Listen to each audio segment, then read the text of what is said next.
안녕하세요. 요즘 날씨가 변덕스럽고 기온차도 커서 머리가 자주 아프다는 분들 많으시죠? 그런데 혹시 그 두통이 단순한 피로나 스트레스 때문이 아니라면 어떨까요?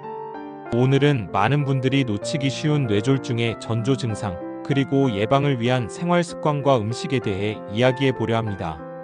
일머리가 아플 때 그냥 넘어가면 안 되는 이유. 평소엔 괜찮다가 갑자기 머리가 욱신욱신하거나 한쪽이 심하게 아픈 경험 있으신가요? 물론 대부분은 일시적인 긴장성 두통이거나 혈압이 조금 올라서 생기는 통증일 수도 있습니다. 하지만 평소와 다른 양상의 두통이 반복되거나 며칠 이상 지속된다면 한 번쯤은 혹시 뇌혈관 문제 아닐까 하고 의심해 볼 필요가 있습니다. 우리의 뇌는 피가 끊임없이 공급되어야만 제대로 작동합니다. 그런데 혈관이 막히거나 터지면 뇌의 일부가 순식간에 손상되면서 신체 기능이 멈춰버리죠. 이걸 바로 뇌졸중이라고 부릅니다. 이 뇌졸중 두 가지 종류가 있습니다. 의학적으로는 뇌졸중을 두 가지로 나눕니다. 하나는 혈관이 막혀서 생기는 허혈성 뇌졸중, 다른 하나는 혈관이 터져서 생기는 출혈성 뇌졸중입니다. 허혈성은 말 그대로 피가 제대로 흐르지 못해서 뇌세포가 산소 부족으로 죽어가는 경우고, 출혈성은 혈관이 터져서 피가 뇌 속에 퍼지면서 주변 조직을 압박하고 손상시키는 경우입니다. 특히 고혈압이나 동맥경화증, 그리고 당뇨병, 고지혈증 같은 만성질환이 있으면 혈관이 약해지고 딱딱해져서 위험이 훨씬 높아집니다. 3. 전조 증상. 이런 신호가 오면 즉시 병원으로. 뇌졸중은 예고 없이 찾아오지만 몸은 분명 작은 신호들을 보내줍니다. 대표적인 전조 증상들을 꼭 기억해 두세요. 첫째, 두통입니다. 기존에 없던 강한 두통 또는 하루 종일 지속되는 묵직한 두통이 오고, 심할 경우 구역질이나 구토가 함께 나타날 수 있습니다. 둘째, 어지럼증과 말이 어눌해짐입니다. 갑자기 중심을 못 잡거나 말이 꼬이듯 잘 안 나오고 발음이 흐려질 때 이건 단순 피로가 아닐 수도 있습니다. 셋째, 한쪽 팔이나 다리에 힘이 빠지는 느낌입니다. 컵을 잡으려다 떨어뜨리거나 걸을 때 다리가 자꾸 휘청거린다면 즉시 병원을 가야 합니다. 이런 증상들이 나타났을 때 절대 참지 말고 가까운 응급실로 바로 가야 합니다. 뇌졸중 치료는 시간과의 싸움입니다. 4. 골든타임은 단 4시간 반. 최근 의학 연구에 따르면 뇌졸중 치료의 골든타임은 4시간 30분 이내라고 합니다. 이 시간 안에 병원에 도착해서 혈관을 막고 있는 혈전을 제거하는 시술을 받으면 손상된 뇌 기능을 상당 부분 회복시킬 수 있습니다. 하지만 늦으면 늦을수록 뇌세포는 되돌릴 수 없을 만큼 손상되기 때문에 조금이라도 의심된다면 내일 아침에 가봐야지 하지 마시고 그 자리에서 바로 응급실로 향하셔야 합니다. 5. 뇌졸중 예방. 식탁에서 시작됩니다. 그럼 어떻게 하면 뇌졸중을 예방할 수 있을까요?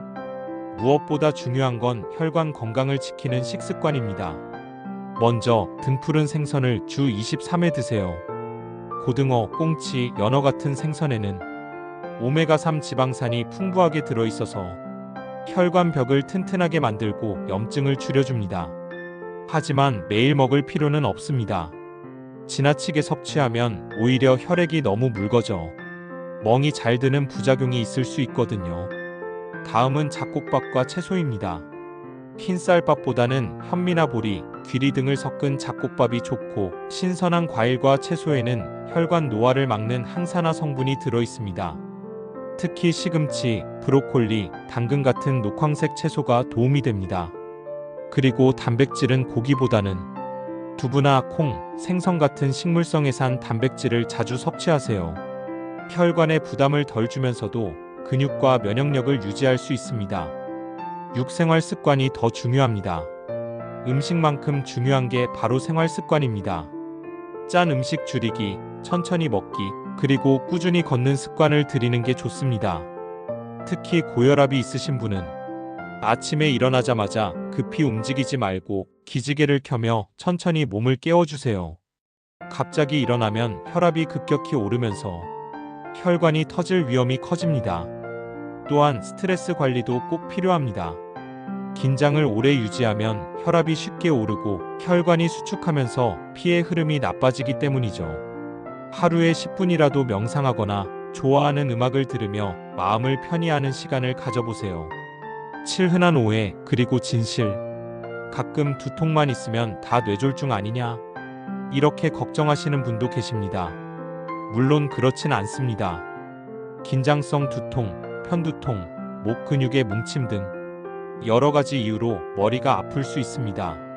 하지만 평소와 다른 두통, 특히 갑자기 심해진 통증이나 신체 마비 증상이 동반된다면 그건 절대로 그냥 넘기면 안 됩니다. 또 하나, 나는 평소에 운동도 하고 건강식 먹으니까 괜찮겠지. 이런 과신도 금물입니다. 뇌졸중은 건강해 보이는 사람에게도 갑자기 찾아올 수 있습니다. 가족 중에 뇌졸중 병력이 있다면 특히 더 주의해야 합니다. 8. 마무리. 오늘 이야기 꼭 기억하세요. 오늘의 내용을 3가지만 정리해 볼까요? 첫째, 지속되거나 평소와 다른 두통은 반드시 점검해야 한다. 둘째, 뇌졸중은 골든타임 4시간 반 안에 치료를 시작해야 한다. 셋째, 등푸른 생선 채소 잡곡밥 중심의 식습관으로 혈관을 지켜라. 우리 몸은 늘 신호를 보냅니다. 그 신호를 무시하지 않고 제때 알아채는 것이 무엇보다 중요한 건강의 지혜입니다. 지금 이 순간에도 혹시 머리가 무겁거나 말이 꼬이고 손끝이 저리다면 부디 참지 마시고 바로 전문가와 상담하세요. 이 영상은 일반적인 건강 정보를 위한 내용이며 정확한 진단이나 치료는 반드시 의료 전문가와 상의하시기 바랍니다. 건강은 나를 지키는 가장 소중한 자산입니다. 여러분 모두 오늘 하루도 건강하게 보내세요.